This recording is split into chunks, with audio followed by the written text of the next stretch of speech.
कहते हैं ना, प्रेम के बिना जीवन नीरस है, धन के बिना जीवन अधूरा। दोनों का सही तालमेल ही जीवन को खुशियों से भर देता है। हेलो, नमस्ते, मैं अर्चना अग्रवाल। कहानी को लाइक सब्सक्राइब करना ना भूलें। तो आइए सुनते हैं एक छोटी सी कहानी। एक महिला किचन में काम कर रही होती है, तभी उनकी घर की डोरबेल बजती है और वो महिला जाकर दरवाज़ा खोलती है तो देखती है 3 महात्मा जी दरवाजे पर खड़े हैं। महिला ने कहा, आइए पधारिए महाराज जी, कैसे मैं आपकी सेवा कर सकती हूँ। महात्मा जी ने कहा, बड़ी दूर से आए हैं, भोजन करना है। आपके यहाँ भोजन तैयार है तो प्रसादी पा लेंगे, वरना हम चले जाएंगे। उस महिला ने कहा, मैं अभी किचन में भोजन ही तैयार कर रही थी बाबा जी, भोजन लगभग तैयार ही है, आप आ जाइए। तो महाराज जी ने कहा, आपके पति घर पर हैं? महिला ने कहा, नहीं, घर पर तो नहीं है बाबा जी। तीनों साधु जाने लगे तो महिला ने कहा, थोड़ी देर में आ जाएंगे, पास ही के मार्केट गए हैं। तो महात्मा जी बोले, हम सामने पेड़ के नीचे इंतज़ार करते हैं, जब आपके पति आए तो हमें बुला लेना, हम प्रसाद ग्रहण करेंगे और चले जाएंगे। महिला ने पूछा, बाबा जी आपके नाम क्या है? तो बीच में खड़े साधु बोले, मेरा नाम प्रेम है। मेरे बाईं ओर जो खड़े हैं उनका नाम धन है, और मेरी दाईं ओर जो खड़े हैं उनका नाम सफलता है। आपके पति आ जाएं तो उनसे बात करके हमें बुला लेना। वो महिला बड़ी प्रसन्न हुई, जाकर भोजन तैयार कर लिया। इतने में उनके पति आ गए तो उन्होंने अपने पति को सारी बात बता दी। पति ने पूछा, भोजन बन गया है क्या? महिला ने कहा, तैयार है, तो बुला लाओ साधुओं को। महिला गई और कहा, बाबा जी भोजन तैयार है और मेरे पति भी आ गए हैं, आइए भोजन कर लीजिए। जो बीच में बाबा जी खड़े थे वे बोले, देखो बेटा, हम तीनों किसी के घर एक साथ नहीं जाते।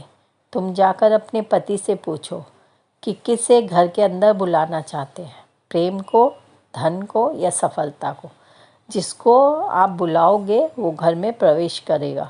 महिला कंफ्यूज हो गई, फिर सोचा, ठीक है, कोई एक भी आ जाए तो भी सब अच्छा ही होगा। गई, जाकर अपने पति से कहा कि तीनों एक साथ नहीं आएंगे, कोई एक ही आएगा, अब आप बताओ किसे बुलाना है। पति ने कहा, ठीक है, धन को बुला लाओ, पैसा ही पैसा होगा, कोई टेंशन की बात नहीं होगी। पत्नी ने कहा, आप तो दिन भर बस पैसा ही पैसा करते हो, हम सफलता को बुला लेते हैं, सफलता आ जाए तो पैसा खुद ही पीछे पीछे चला आएगा। इस बात पर दोनों बहस करने लगे। फिर उन्होंने तय किया, महाराज जी पर छोड़ दे, जिसे आना होगा आ जाएगा। वह महिला गई और दरवाजे पर और महाराज जी से कहा, हम दोनों तय नहीं कर पा रहे हैं, लेकिन धन और सफलता में से जो आना चाहे आ जाए। जैसे ही कहा, तीनों महाराज जी पलट गए, जाने लगे। महिला ने कहा, क्या हुआ, आप जा क्यों रहे? बीच वाले महात्मा जी बोले, हम ऐसे ही घर घर जाके सबकी परीक्षा लेते हैं, जो लालच में आ जाता है, धन को बुलाता है, हम वहाँ से चले जाते हैं, और जो प्रेम को बुलाता है, बाकी दोनों भी वहाँ एक एक करके प्रवेश कर जाते हैं। वह महिला पछताती खड़ी रह गई। महात्मा जी वहाँ से चले गए। सो कहानी का सार है, जिस घर में प्यार है, प्रेम है, बाकी चीज़ें खींची चली आती है, क्योंकि खुशियाँ खुशियों को अट्रैक्ट करती है।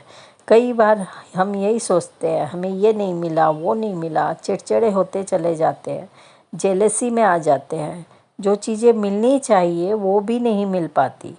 तो लाइफ में प्रधानता प्रेम की रखिए, परिवार को प्रेम से जोड़िए। जहाँ प्रेम होगा, एक दूसरे के प्रति आदर का भाव होगा, धन और सफलता वहाँ खींचे चले आएंगे।